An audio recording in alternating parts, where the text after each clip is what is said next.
Hola, bienvenido a un video más de Física Triquelio.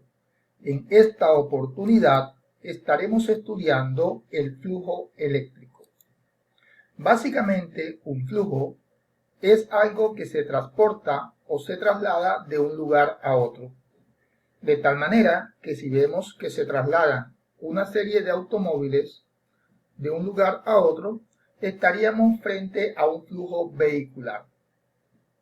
Pero en física, el flujo eléctrico está relacionado con la cantidad de líneas de campo que atraviesan una superficie perpendicular a ellas. En sí, para que tengamos un flujo eléctrico necesitamos dos elementos importantes: las líneas de campo y la superficie que es atravesada por esas líneas de campo. El flujo eléctrico es una cantidad escalar que se simboliza con la letra phi y se le coloca un subíndice E para indicar que es un flujo eléctrico. Las unidades de flujo eléctrico son Newton por metro cuadrado sobre columbios. Hay dos ecuaciones para calcular el flujo eléctrico. La primera dice que el flujo eléctrico es igual al campo multiplicado por el área. Esta ecuación solamente se utiliza cuando el campo es perpendicular al área. Como es sabido, E viene siendo la magnitud del campo y A el área que es atravesada por el campo eléctrico. La figura muestra una superficie de forma rectangular de área A que es atravesada por unas líneas de campo. Luego entonces, en este caso, se presenta un flujo eléctrico. Observaciones. La primera, el flujo eléctrico es proporcional al número de líneas de campo que atraviesan la superficie. Quiere decir que a mayor cantidad de líneas atravesando la superficie, mayor será el flujo eléctrico. La segunda observación dice que se puede presentar el caso en que las líneas de campo no sean perpendiculares a la superficie, como se muestra a continuación. En la gráfica A, las líneas de campo son paralelas a la superficie. En la gráfica B, las líneas de campo forman un ángulo alfa con la superficie y en la gráfica D, las líneas de campo son perpendiculares a la superficie. Vale la pena rescatar que en la gráfica A ninguna línea atraviesa la superficie. Por lo tanto, no hay flujo eléctrico. Mientras que en la gráfica D, las líneas atraviesan la superficie en su totalidad, por lo tanto, aquí sería el flujo eléctrico máximo. Quiere decir que si la superficie es paralela al campo, no hay flujo eléctrico. Y si la superficie es perpendicular al campo, el flujo eléctrico será máximo. La segunda ecuación para calcular el flujo eléctrico es flujo eléctrico igual a E por A por coseno de alfa, donde alfa es el ángulo formado por el vector unitario ds y las líneas de campo. Este vector unitario ds siempre es perpendicular a la superficie,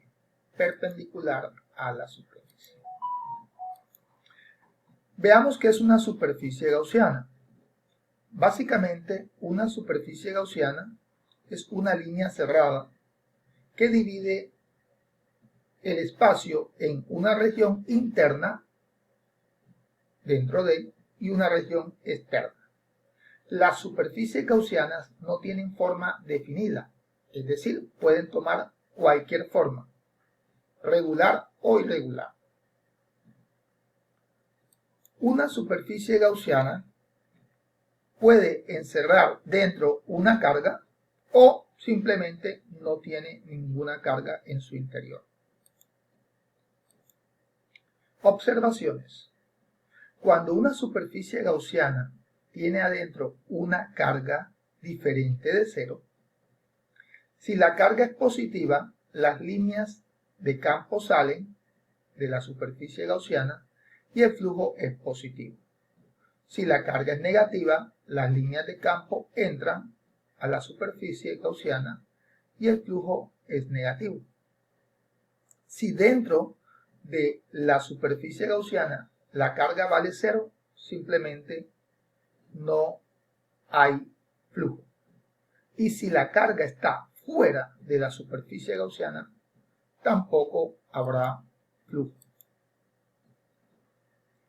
Estudiaremos a continuación la ley de Gauss.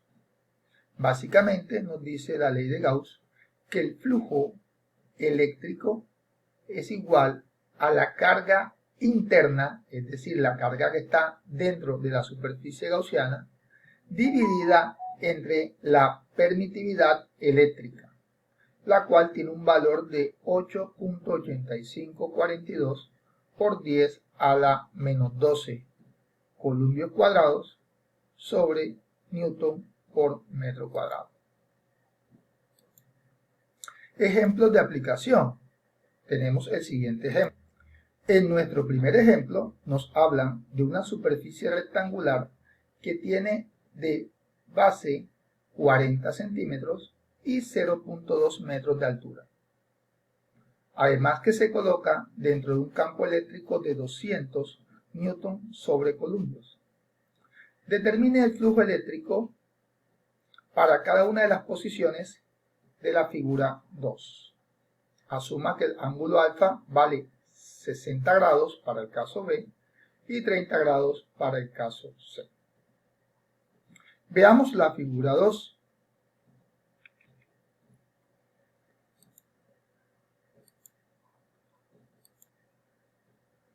Si vamos a la figura 2, tendríamos que ver cada uno de los casos. En el primer caso, el ángulo formado por el vector ds y el campo es de 90 grados. Al aplicar la ecuación, flujo igual a E por A por coseno de teta, tendríamos 200 por 0.08 metros cuadrados por el coseno de 90, y eso nos daría 0. En el caso B, el ángulo formado por el vector ds y el campo es de 60 grados. Al aplicar la ecuación, tendríamos 200 newton sobre columbios por el área por el coseno de 60 y obtenemos un flujo eléctrico de 8 newton por metro cuadrado sobre columna. En el caso C, el ángulo es de 30 grados. Al aplicar la ecuación y reemplazar valores, obtenemos un flujo eléctrico de 13.86. Y en el caso D, el vector ds forma un ángulo de 0 grados, porque es paralelo, de 0 grados al campo. Al aplicar la ecuación, phi igual a E por A por coseno de alfa, siendo que alfa vale 0 grados, tenemos un flujo eléctrico de 16 newton por metro cuadrado sobre columbios. Un segundo ejemplo de aplicación es utilizando la ley de Gauss. Nos piden calcular el flujo eléctrico a través de las superficies S1, que es la grande, S2, esta de aquí, y S3. Para eso debemos tener en cuenta cuánto vale la carga que está en cada una de las superficies. Q1 es igual a 5 nanocolumbios, Q2 igual a 3 nanocolumbios y Q3 igual a menos 3 nanocolumbios. Empecemos con S3. La superficie 3 solo encierra la carga Q3. O sea que su carga interna vale menos 3 nanocolumbios. S2, la superficie 2 encierra la carga Q3 y Q2. Por lo tanto, al sumar esas dos cargas, la carga total da 0. Y S1 encierra todas las cargas, que serían menos 3 nanocolumbios, más 3 nanocolumbios, más 5 nanocolumbios. Por lo tanto, para S1, la carga interna vale 5 nanocolumbios.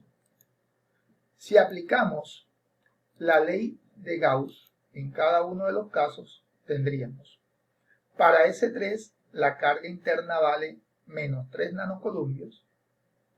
Aplicamos la ecuación para la ley de Gauss, hacemos la división. Recuerda que aquí aparece 10 a la menos 9 porque nano equivale a 10 a la menos 9. Entonces, al hacer la operación, tengo aquí que el flujo eléctrico para S3 es igual a menos 338.8 newton metro cuadrado sobre columna. Para S2, como vimos que la carga interna valía 0, simplemente el flujo vale 0. Y para S1, la carga interna vale 5 nanocolumbios. Al aplicar la ecuación de la ley de Gauss, vemos que nos quedaría 5 por 10 a la menos 9 sobre el valor de epsilon sub 0. Obtenemos como resultado 564.7 newton metro cuadrado sobre columbios cuadrados. Espero y este video te sea de mucha ayuda en tus estudios sobre la ley de Gauss.